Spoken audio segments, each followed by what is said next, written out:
హైదరాబాద్లో చైన్ స్నాచర్లు మరోసారి రెచ్చిపోయారు. ఇంటి ముందు ముగ్గు వేస్తున్న మహిళలను టార్గెట్గా చేసుకుని స్నాచర్స్ తెగబడుతున్నారు.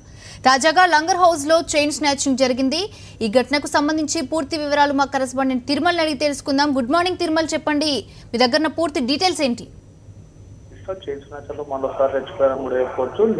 నిన్న ఉదయం 6 గంటల ప్రాంతంలో 2 చైన్ స్నాచింగ్ చేసినటువంటి స్నాచర్లు తాజాగా ఈ రోజు ఉదయం లంగర్ హౌస్ బాబుఘాట్ సమీపంలో ఉన్నటువంటి ఇంటి ముందు ముగ్గు వేస్తున్నటువంటి ఒక మహిళ మెడలో నుంచి ఆస్తుల బంగారు పుస్తకాన్ని కూడా వాళ్ళు అపహరించుకున్నట్టు జరిగింది. అయితే దీనిపైన కూడా బాధితురాలు ఇచ్చినటువంటి ఫిర్యాదు మేరకు కేసు నమోదు చేస్తున్నటువంటి లంగర్ హౌస్ పోలీసులు స్నాచర్ల కోసం తీవ్రంగా గాలిస్తున్నారు. ఓ పక్క స్నాచర్లను అరికట్టమని హైదరాబాద్ సిటీ పోలీసులు చెప్తున్నప్పటికీ కూడా స్నాచర్లు మాత్రం పోలీసులకు పెద్ద సవాల్గా మారినట్టుగా కూడా మనం చెప్పుకోవచ్చు. గతంలో తీసుకున్నట్టయితే అనేక సందర్భాల్లో స్నాచర్ల దాడిలో గాయపడి మృతి చెందిన కేసులు కూడా ఉన్నాయి. అయితే దీన్ని సీరియస్ గా తీసుకున్నటువంటి సైబరాబాద్ హైదరాబాద్ కమిషనరేట్ పోలీసులు వాటిని అరికట్టేందుకు అన్ని చర్యలు తీసుకుంటున్నప్పటికీ కూడా వాళ్ళని అదుపు చేయలేకపోతున్నారు. Right, thank you Tirumal, thanks for the updates.